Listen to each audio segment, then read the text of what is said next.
তাহলে আসুন আজকে আমাদের আলোচনার বিষয় কি? কারবালার সঠিক ইতিহাস। খালি ইতিহাস, ইতিহাস তো অনেকভাবেই আছে, বিষাদ সিন্ধুর ভিতর ইতিহাস আছে, আছে না? এখানে অনেক সাহাবায়ে কেরামকে গালিগালাজ করা হয়েছে, অনেক মিথ্যা লিপিবদ্ধ করা হয়েছে, অনেক গীতা, অনেক ছন্দ, বিভিন্ন জারি গান এই কারবালা নিয়ে চলে আসছে, যা সত্য না, আগাও পাওয়া যায় না, মাথাও পাওয়া যায় না। কথাটা বুঝাইতে পারছি আমার ভাইরা? আসলে রাসূলুল্লাহ সাল্লাল্লাহু আলাইহি সাল্লামের ওফাতের 50 বছর পর, কত বছর? ওফাতের 50 বছর পরে কারবালার ইতিহাস, আর হিজরি সনের 60 বছর পরে কারবালার ইতিহাস। সোজা কথা 61 হিজরিতে কারবালার ইতিহাস সংগঠিত হয়। কত হিজরি? তবে এখান থেকে একটা জিনিস ক্লিয়ার হয়ে যায় যে এই কারবালার সঙ্গে আশুরার দিনটার কোনো সম্পর্ক নেই। আশুরার দিন আগে থেকেই কি চলে আসছে, আর কারবালার ইতিহাসটা কি অনেক পরে, রাসূলুল্লাহ সাল্লাল্লাহু আলাইহি সাল্লামের ওফাতেরও কত বছর পর? ওফাতের 50 বছর পর, আর হিজরির 61 বছর পর। তাহলে ইসলামের ইতিহাসের সঙ্গে এটার সম্পর্ক না, আশুরার সঙ্গে এটার সম্পর্ক না, এটা আলাদা সম্পূর্ণ একটা সাবজেক্ট। তবে এটা ঘটবে, এটা হবে, এটা রাসূলুল্লাহ সাল্লাল্লাহু আলাইহি সাল্লাম ভবিষ্যৎবাণী করে গেছেন। সুবহানাল্লাহ বলেন। কে করে গেছে? ভবিষ্যৎবাণী করে গেছে। এখন কথা হলো, হুজুর রাসূল যদি জেনেই থাকেন, ভবিষ্যৎবাণী করে থাকেন, তাহলে ঘটনা তো ঘটছে, তাহলে এখানে আমাদের দোষ কি বা আমাদের শিক্ষণীয় কি? ইমাম হোসেন রাদিয়াল্লাহু তাআলা আনহু এরকম হবে, তাহলে কাফেরদের দোষ কি? তাই না? যারা ঘটনাগুলো ঘটাইছে তাদের দোষ কি? আছে।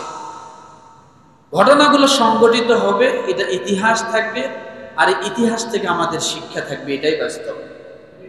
বুঝেন নাই কথা? আদম আলাইহিস সালাম জান্নাতের ভিতরে গেলেন, মা হাওয়া আলাইহিস সালাম জান্নাতের ভিতরে গেলেন, যে কথাটা আমি গত জুমা বলেছি। কিন্তু আল্লাহ রাখলেন গন্ধম গাছের ফল, যে গাছটার নিচে ওয়ালা তাকরাবা হাযিহিস শাজারা, তোমরা এই গাছটার নিচে যেও না। কিন্তু তারপরেও যাবে, যাওয়ার পরে গাছের ফল খাবে, এরপরে দুনিয়াতে আসবে। এটা মহাবাস্তব। এটা কি মহাবাস্তব, এটা ভুল করে না। এটাই আল্লাহ এভাবেই সিস্টেম করেছেন। দুনিয়ার অনেক ইতিহাস আছে, আল্লাহ এভাবেই সিস্টেম করেছেন, যা আপনার আমার মাথায় ধরবে। আপনি কিভাবে মরবেন, কি খাবেন, আপনার জন্মের 50,000 বছর আগে আল্লাহ তাআলা এগুলো লিপিবদ্ধ করছেন। সেগুলো বাস্তবায়ন, এটাই বাস্তব। ঠিক আছে? তাহলে কারবালার ইতিহাস কত হিজরিতে? মনে রাখবেন, কেউ যদি জিজ্ঞাসা করে বলতে পারবেন না?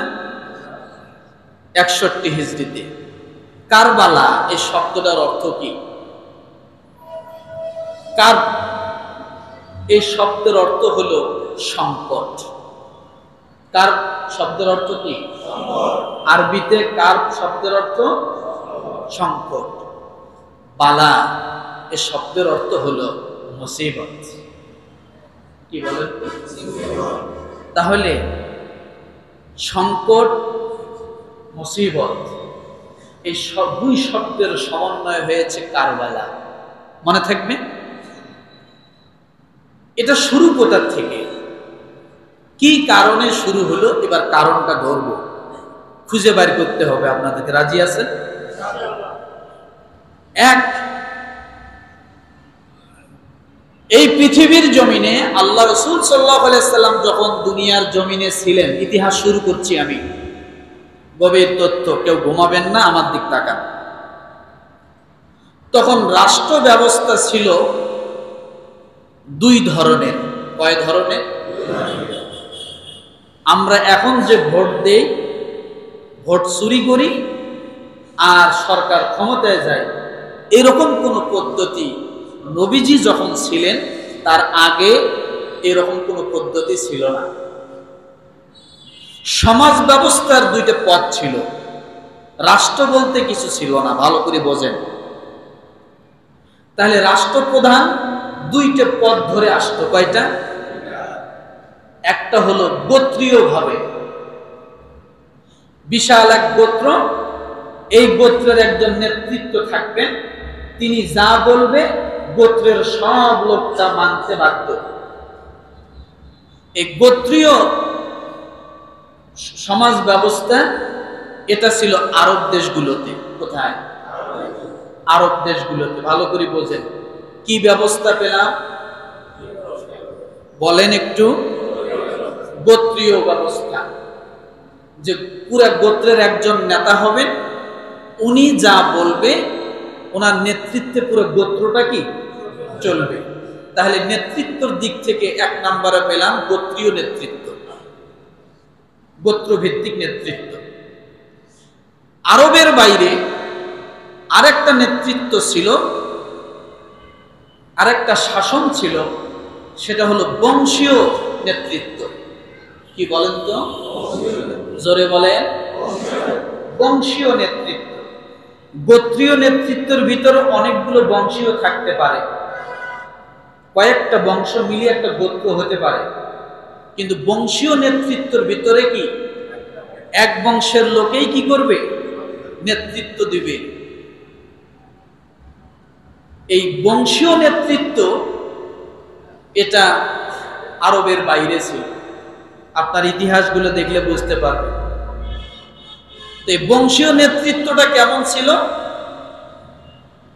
বাপ রাজা, বাপ মারা গেলে ছেলে হবে রাজা, ওই ছেলে মারা যাওয়ার আগে তার ছেলেকে কি করবে? রাজা বানায় দিয়ে যাবে, বলে যাবে। এইভাবে একের পর এক ওই বংশীয় নেতৃত্বটা এখনো কি আছে না নাই? সৌদিতে আছে। এখন যে বাদশা কি সালমান নাকি, এর বাবা ছিল, তার বাবা ছিল, এইভাবে চলে আসতেছে, তাই না? আমাদের বাংলাদেশে নাই। আমাদের বাংলাদেশে আছে? কথা বলেন না কেন? এই মুহূর্তে যদি পুরা বিএনপির তরফ থেকে অন্য কোন এক নেতা দাঁড়িয়ে যদি বলে যে এবার আমি রাষ্ট্রপ্রধান হব, বিএনপির কোন লোক কি ওই নেতাকে মানবে? কাকে মানবে? তারেক রহমানকে মানবে। তারেক রহমান যেমনই হোক না কেন, কেন মানবে? ওনার মা ছিল, তার স্বামী ছিল, তারেক রহমানের বাবা ছিল, এইভাবে চলে আসছে।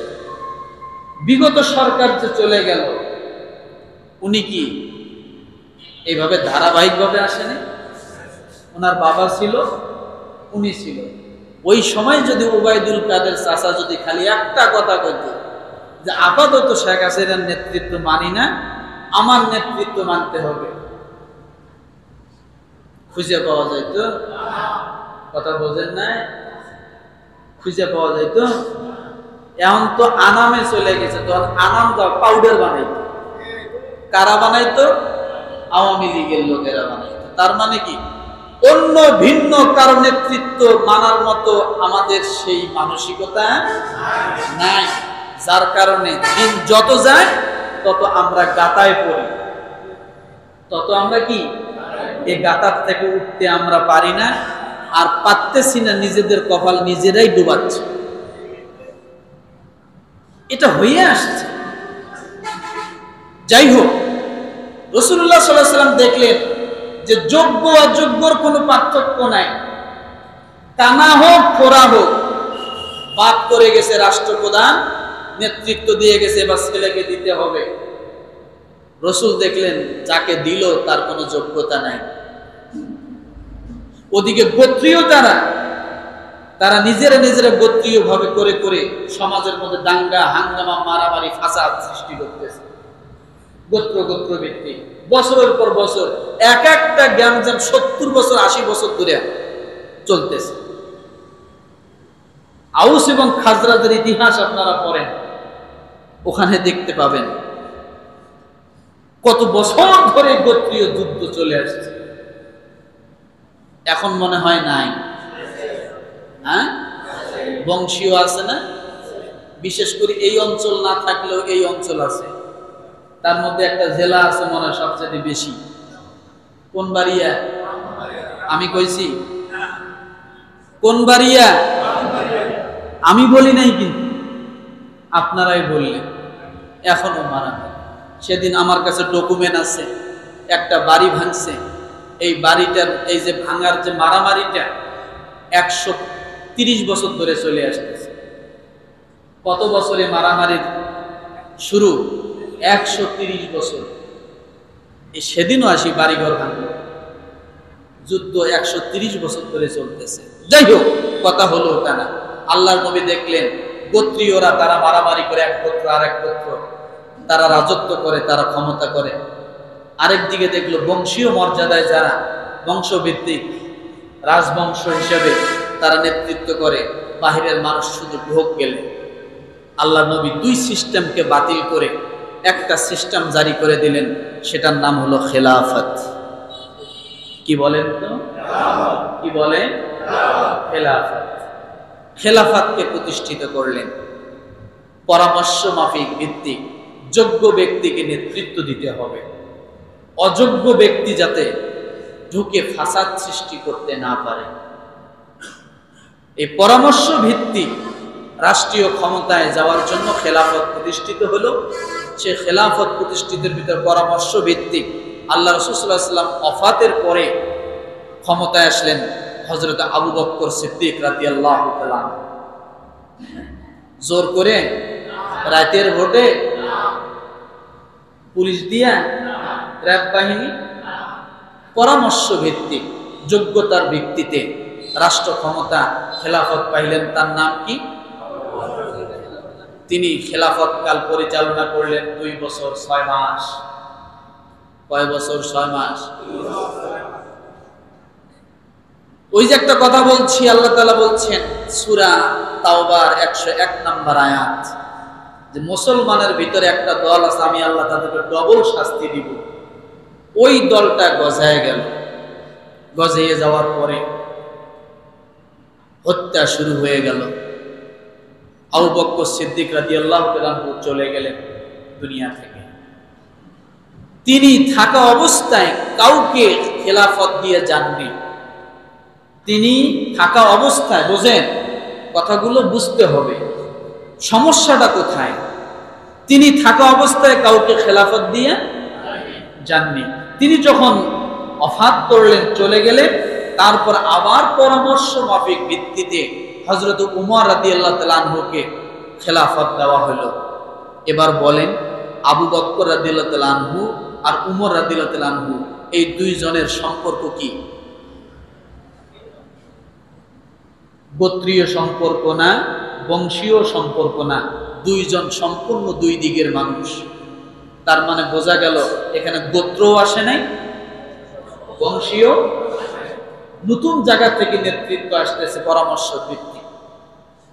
উমর রাদিয়াল্লাহু তাআলা আনহু যখন প্রায় 10 বছর শাসন করলেন, কয় বছর? 10 বছর প্রায় শাসন করলেন। এই 10 বছর শাসনের ভিতরে তিনিও মারা যাওয়ার সময়, শহীদ হওয়ার সময় তার উপযুক্ত সন্তান ছিল। বলেছিল যে বাবা, আপনার পরে কে নেতৃত্ব নেবে? তিনি বলেছেন, আমার পরে কে নেতৃত্ব নেবে সেটা আমার না, জনগণ পরামর্শ ভিত্তিক যাকে নেতৃত্ব দেয় যোগ্য ব্যক্তি, সেই নেতৃত্ব পাবে। এই কথা বলে তিনি দুনিয়া ত্যাগ করে চলে গেলেন। আবার জনগণ সকলে মিলে পরামর্শ করে এবার নিয়ে আসলেন হযরত ওসমান রাদিয়াল্লাহু তাআলা আনহুকে। কাকে?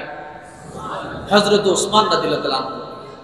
হযরত ওসমান রাদিয়াল্লাহু তাআলা আনহু তিনি প্রায় 12 বছর খেলাফতের রাজধানী পরিচালনা করলেন।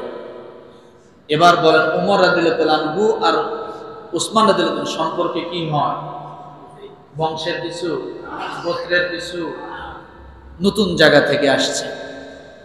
তারপরে তিনি যখন শহীদ হলেন, এরপর আবার সেখান থেকে উসমান রাদিয়াল্লাহু আনহুর শহীদ হওয়ার পর থেকে ইসলামের খেলাফতে একটা কোন্দল সৃষ্টি হয়ে গেল। এই কোন্দলটা পাকাইলো হলো ওই যে বলছি, আল্লাহ বলছে মুসলমানের একটা দল আছে, আমি তাকে ডবল শাস্তি দিব। সেই ডবল শাস্তি পানেওয়ালা মুনাফিক নামধারী কিছু মুসলমান, এরা তৃতীয় পক্ষ হয়ে এখানে ঢুকে গেল। ঢুকে যাওয়ার পরে হযরত উসমান রাদিয়াল্লাহু আনহু শহীদ হওয়ার পরে নেতৃত্ব আবার পরামর্শ মাফিক পাইলেন হযরত আলী রাদিয়াল্লাহু তাআলা। কিন্তু উসমান রাদিয়াল্লাহু তাআলা আনহু এবং আলী রাদিয়াল্লাহু তাআলা আনহু এই দুইজনের মাঝে কি সম্পর্ক? বংশীয়, গোত্রীয় না, নতুন। কিন্তু ওই যে উসমান রাদিয়াল্লাহু তাআলা আনহুকে যে হত্যা করলো, শহীদ করলেন, আলী রাদিয়াল্লাহু তাআলা আনহু তারপরে যে নেতৃত্ব পাইলেন, এই আলী রাদিয়াল্লাহু তাআলা আনহু থেকে কিছু লোক তার দল থেকে ছুটে গেল। যাওয়ার পরে এরা মুয়াবিয়া রাদিয়াল্লাহু তাআলা আনহু তার কাছে যে বললেন যে আলী শাসন ক্ষমতা পেলেন কিন্তু ওসমান হত্যার বিচার করলেন না, এর একটা কোনো ব্যবস্থা আপনার করা দরকার। এখন মুয়াবিয়া রাদিয়াল্লাহু তাআলা আনহুর সঙ্গে হযরত ওসমান রাদিয়াল্লাহু তাআলা আনহুর একটা গোত্রীয় সম্পর্ক, বংশীয় সম্পর্ক আছে। তিনি তখন হযরত আলী রাদিয়াল্লাহু তাআলা আনহুকে বললেন যে আপনি যদি ওসমান রাদিয়াল্লাহু তাআলা আনহুর হত্যার বিচার না করেন তাহলে বিদ্রোহ ঘোষণা করা হবে আপনার বিরুদ্ধে। তখন উনি বললেন যে আমি যদি উপযুক্ত কোনো প্রমাণ পাই অবশ্যই আমি সে বিচার করব, বিচার এটা প্রক্রিয়া দিই। আজকে আসামিকে ধরে নিয়ে যা কালকে ফাঁসি দেয় নাকি? কালকে ফাঁসি দেয়? এমনও আসামি আছে 20 বছর ধরে জেল খাটতেছে, আছে না? প্রমাণ লাগবে তো, সবকিছু সাক্ষী প্রমাণ লাগবে না? তখন ওই যে উস্কানিদাতা যে নামধারী মুসলমান মুনাফিক গুলো তৃতীয় পক্ষ হয়ে হযরতে মুয়াবিয়া রাদিয়াল্লাহু তাআলা আনহু এবং হযরতে আলী রাদিয়াল্লাহু তাআলা আনহুর মধ্যে একটা যুদ্ধ বাজায় দিল। হযরতে আলী রাদিয়াল্লাহু তাআলা চলে গেলেন, তিনি মদিনা থেকে ইরাকে নিয়ে গেলেন, সেখানে তিনি মারা গেলেন। এরপরে শুরু হলো দ্বন্দ্বটা কোথার থেকে দেখেন, হযরতে হাসান রাদিয়াল্লাহু তাআলা আনহু তাকে হযরতে আলী রাদিয়াল্লাহু তাআলা আনহু দায়িত্ব দিলেন। এবার হাসান রাদিয়াল্লাহু তাআলা আনহু কে দ্বন্দ্ব শুরু কেবল হচ্ছে দেখেন। ওদিকে মুয়াবিয়া রাদিয়াল্লাহু তাআলা আনহু তিনি বিদ্রোহ ঘোষণা করলেন। তখন হাসান রাদিয়াল্লাহু তাআলা আনহু তিনি বললেন আমি যুদ্ধ চাই না, আমি সমাধান চাই। আমি আমার খেলাফতের দায়িত্বকে ছেড়ে দিলাম, মুয়াবিয়ার হাতে আমি অর্পিত করলাম এবং আমি তার হাতে বায়াত হয়ে গেলাম। আমি তাকে মেনে নিলাম, তবু আমি দ্বন্দ্ব চাই না। এটা কোথায় আছে? বুখারী হাদিস নাম্বার 3746 নম্বর হাদিসে হযরত আবু বকর সিদ্দিক রাদিয়াল্লাহু তাআলা আনহু সূত্রে হাদিসটি বর্ণনা হয়েছে যে আল্লাহর নবী বলছেন যে আমার এই ছেলের দ্বারা মুসলমানের ভিতরে দুইটা দল একত্রিত হয়ে যাবে, বিবাদ মীমাংসা হয়ে যাবে, ঝগড়া থেকে তারা মুক্তি পেয়ে যাবে। তিনি 6 মাসের মাথায় ছেড়ে দিলেন। এবার খেলাফত পাইলেন কে? মুয়াবিয়া রাদিয়াল্লাহু তাআলা আনহু। তিনি যখন খেলাফত পাইলেন, ওসমান রাদিয়াল্লাহু তাআলা আনহু থেকে নিয়ে হাসান রাদিয়াল্লাহু তাআলা আনহু পর্যন্ত এই সময়টা একটু লড়ভর ছিল, এ ধাক্কা দেয় ও ধাক্কা দেয়। কিন্তু মুয়াবিয়া রাদিয়াল্লাহু তাআলা আনহু যখন হাতে নিলেন, উনি সাহসের সঙ্গে সবকিছুকে ক্যাপচার করে অনেক সুন্দরভাবে দেশ পরিচালনা শুরু করলেন। 1 বছর নয়, 2 বছর নয়, 20 বছর। কত বছর? কত বছর? 20 বছর। কিন্তু এই 20 বছরের মাথায় কিছু ব্যক্তি তাকে কান ফুসকানি দেওয়া শুরু করলো। কি দিতে লাগলো? যে আপনি বেঁচে থাকা অবস্থায় আপনার পরে কে খেলাফত পাবে, কে রাষ্ট্র পরিচালনা করবে, আপনি যদি এটা ঠিক করে যান তাহলে আমাদের জন্য সুবিধা হয়। সবার পরামর্শ যখন করতেছে উনিও চিন্তা করলেন যে ঠিক আছে। তখন উনি ওনার ছেলে ইয়াজিদের নাম ঘোষণা করে গেলেন। কার নাম? ইয়াজিদের নাম ঘোষণা করলেন যে আমার পরে খেলাফত পাবে ইয়াজিদ। এই যখনই ইয়াজিদের নাম ঘোষণা করা শুরু হলো, তখনই বিরোধী দল প্রকাশ পাইল। তখন কি হলো? মক্কা, মদিনা এবং কুফার কিছু লোকেরা ইয়াজিদের শাসন মানতে চাইল না। কেন? মুআবিয়া রাদিয়াল্লাহু আনহু যেটা করে গেছেন, তার বিবেচনার দিক থেকে হয়তোবা সে মনে করছেন এটা সঠিক, কিন্তু হুসাইন রাদিয়াল্লাহু আনহু এবং মক্কা, মদিনা এবং কুফার কিছু সমস্ত মানুষ তারা দেখতেছে যে এটা সুন্নত বিরোধী কাজ। কারণ এই যে যদি এখন বাপের পরে ছেলে হয়, এইভাবে যুগ যুগ ধরে চলতে থাকবে, এটা হবে বেআইনি। তখন সঠিক লোকগুলো কি পাবে না? কথা বলে না। সঠিক লোকগুলো নেতৃত্ব পাবে না, মানুষ এদের দ্বারা ভালো সেবা পাবে না। ভোট তখন লাগবে না, বিনা ভোটে সরকার খালি ঘোষণা করবে আর সরকার হয়ে যাবে। আর যখন ভিন্ন জায়গার থেকে লোক আসবে, তখন সকলের পরামর্শ মাফিক ভোটের মাধ্যমে তারা কি হবে? যোগ্যতার ভিত্তিতে নেতৃত্ব পাবে। এই যে বিরোধিতা শুরু হলো, এই বিরোধিতা চরমে পৌঁছে যাচ্ছে। কিন্তু ইয়াজিদকে মানতে চাচ্ছে না কুফার মানুষ। তবে একটা কথা বলি, কুফার মুসলমান আর আমাদের বাংলাদেশের মুসলমান প্রায় 100-র মধ্যে 98% মিল আছে। কত বলবেন হুজুর, একদিনও কুফা নগরী গেলেন না, মিল হলো কেন? মিল আছে খাসলতের দিক থেকে। কিসের দিক থেকে? কথা বলে না। কুফার মুসলমান আর বাংলাদেশের মুসলমান খাসলতের দিক থেকে মিল আছে। কেমন দেখেন, আমি মাঝখানে কিছু বাদ দিয়ে গেলাম, সময় কুলাবে না। কুফার মুসলমান হোসেন রাদিয়াল্লাহু আনহুকে বলতেছে, চিঠি দিচ্ছে, আপনি কুফায় চলে আসেন, আমরা আপনার নেতৃত্ব মানব, আমরা ইয়াজিদকে মানতে চাই না। বারবার বারবার তারা চিঠি দিচ্ছে। এই চিঠির সংখ্যায় দাঁড়িয়ে গেছে প্রায় 1 লক্ষের বেশি। কয় লক্ষ? কথা বলেন আল্লাহর রাস্তায়। 1 লক্ষের বেশি চিঠি। এরপরে যখন হোসেন রাদিয়াল্লাহু আনহু পথ রওনা করলেন, যাওয়ার আগে তার চাচাতো ভাই মুসলিম বিন আকিলকে পাঠাইলেন। মুসলিম বিন আকিলকে তারা সেখানে যখন পাইল, যাওয়ার পরে দেখে যে 1 লক্ষ চিঠি গেছে ঠিক, কিন্তু মাত্র 12,000 কুফাবাসী ওই সময় বায়াত গ্রহণ করলো। তখন মুসলিম বিন আকিল চিন্তা করলো 12,000 হলেও তো চলবে, তারপরও তো সুন্নাতকে জিন্দা হবে, কথা ঠিক না? উনি চিঠি লিখলেন, ভাই আসেন, সমস্যা নেই। এর ভিতরে মুসলিম বিন আকিলকে তো মেরে ফেলা হলো। এখন 12,000 থেকে আস্তে আস্তে নাই। আমরা যেমন স্লোগানের সময় স্লোগান দেই, এরপরে যখন নেতায় বিপদে পড়ে আমরা পলাই, পিছনে তাকায় দেখি নাই। হুজুর আমরা আছি, আপনি সামনে থাকেন।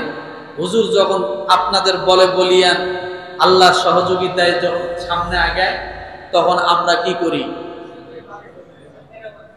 এই খাসলত আমাদের নাই। কথা বলেন, নাই। তাহলে কুফার মানুষগুলো তাই করল, হুসাইন রাদিয়াল্লাহু আনহুকে বিপদে ফেলাই দিল। তখন এই ইয়াজিদ ডাইরেক্ট বলল যে হোসাইন যেন কোনোভাবে কুফায় ঢুকতে না পারে। আর ওখানে ও যে একটা কথা বলে, বাঁশের চেয়ে কঞ্চির জোর বেশি, যা হয়েছিল এতদিন এখনো হচ্ছে, তবে আগের থেকে কম না, মনে হয় বেশি হইতেছে। বাঁশের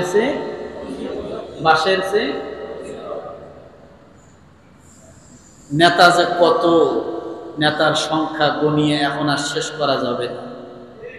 এক সময় তাসবির দানার 100 গোনা শেষ হতে পারে, নেতার সংখ্যা শেষ হবে না। এত পরিমাণ নেতা গজাইছে, হাইব্রিড নেতা, অবস্থা খুবই বেগতিক, আল্লাহ ভালো জানে।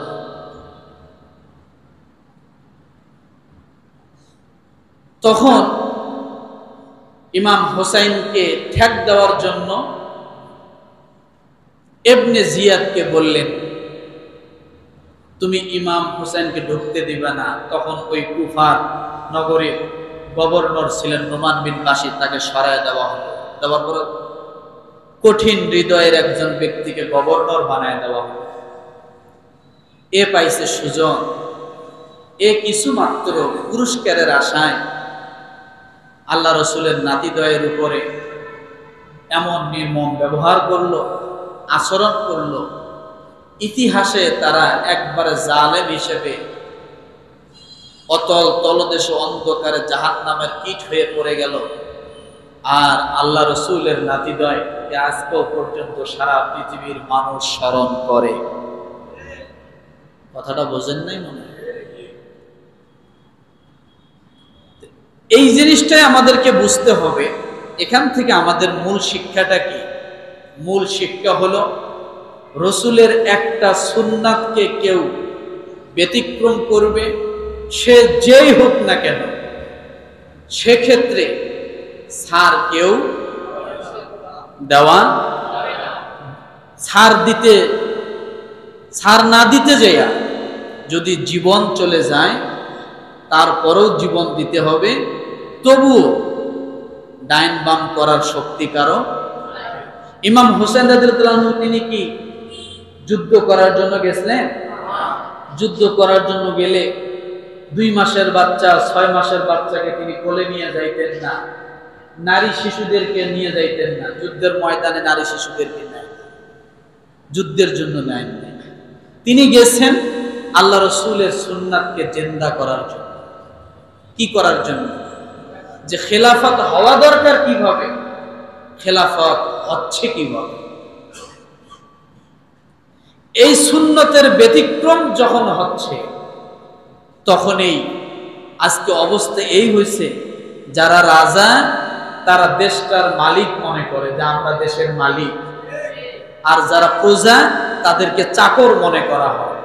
যার কারণে রাজা রাজাই হচ্ছে, দেশের জনগণ চাকর চাকরই থেকে যাচ্ছে।